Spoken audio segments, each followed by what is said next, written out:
This is 7 News. You can count on us. In a triumphant ceremony at the White House, the health care reform bill became law today.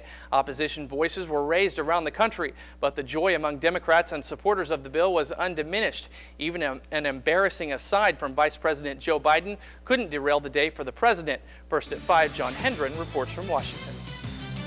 Stronger thunderstorms in just a few minutes. Garrett? Thank you, David. 3 anti-abortion bills are headed to the Oklahoma House floor for debate. The first bill prohibits abortions based solely on the sex of the child. The second allows healthcare professionals to refuse participation in abortions. The third makes it illegal for anyone other than a physician who is physically present to administer the chemical abortion pill RU-486. The provisions were also included in a bill passed by the legislature last year. That bill was overturned because it dealt with multiple subjects, which violates Oklahoma's constitution.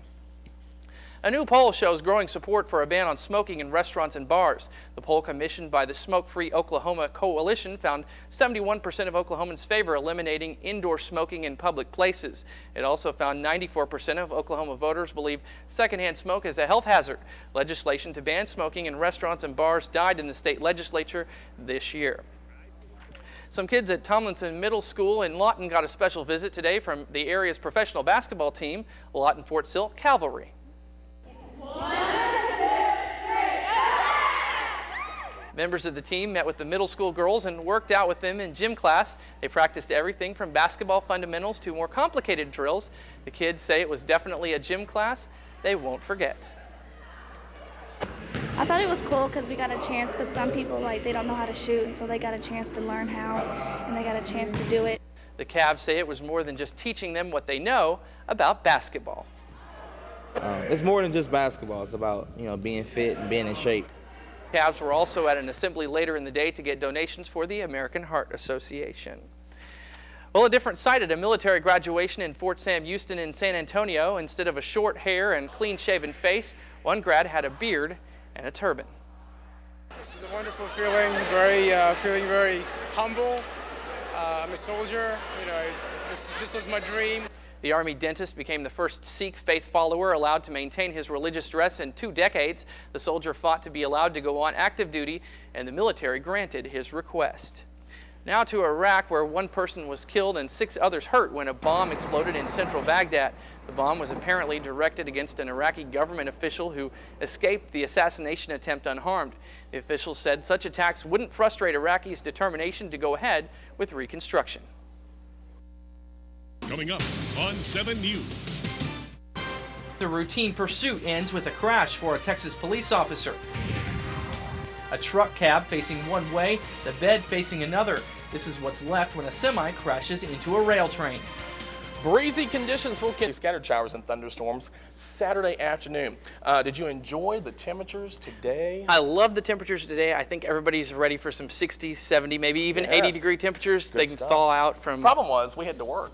Yeah, That was we the had only to issue. work. All right, well, thank you, David. Okay. Now to a crash caught on police officers' dash cam. It happened in the Dallas suburb of Duncanville.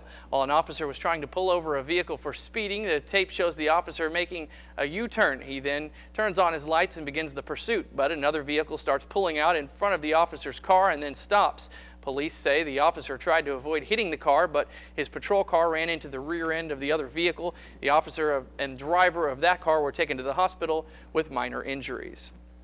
Take a look at this scene from Maryland after a tractor trailer crashed into a light rail train. The operator of the commuter train was taken to the hospital, but authorities say her injuries aren't serious. 7 passengers were treated at the scene with minor injuries. The cause of the crash remains under investigation.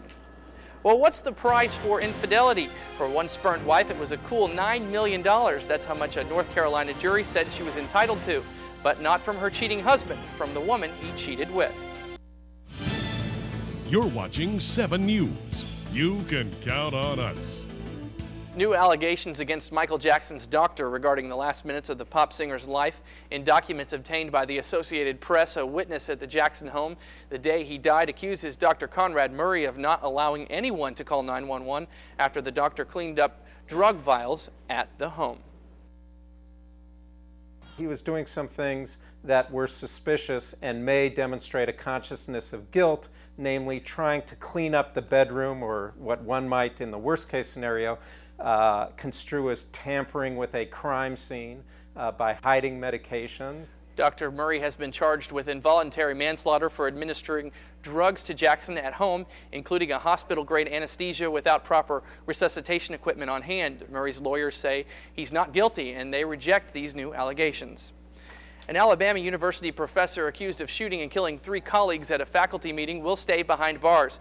In her first court appearance, a judge denied bond for Dr. Amy Bishop, who police say shot 6 coworkers at the University of Alabama in Huntsville in February. Bishop's defense team argued the 44-year-old Harvard-trained professor was insane. No word if the state will see capital murder charges when this case goes to trial. With Tiger Woods in the news recently, many have speculated on what his infidelities might cost if his wife was to pursue a divorce. For one North Carolina woman, the price of infidelity was $9 million, and she wasn't even married. Diana Alviar explains. Diana Alviar, ABC News, Chicago. Good news for those who go to stores to get gift cards instead of traditional gifts, plus getting older and more daring. We'll introduce you to a woman who went skydiving for her 80th birthday, but it was about much more than just the rush. We have some good news for gift card lovers. New rules from the Federal Reserve mean more protections from unexpected fees or restrictions on the plastic money. Under the new rules, consumers must have at least 5 years to use the gift cards before they expire.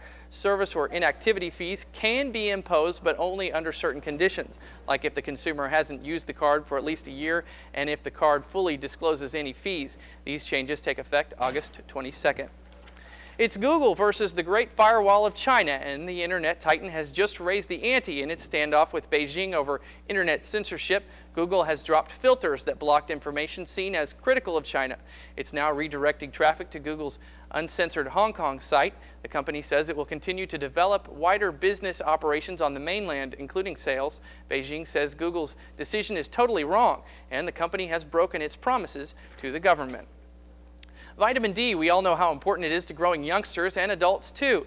A new study from the American Academy of Pediatrics finds that many infants in this country, well, fed infants, are not receiving enough vitamin D. Terry Armstrong has the latest in our MedWatch Minute.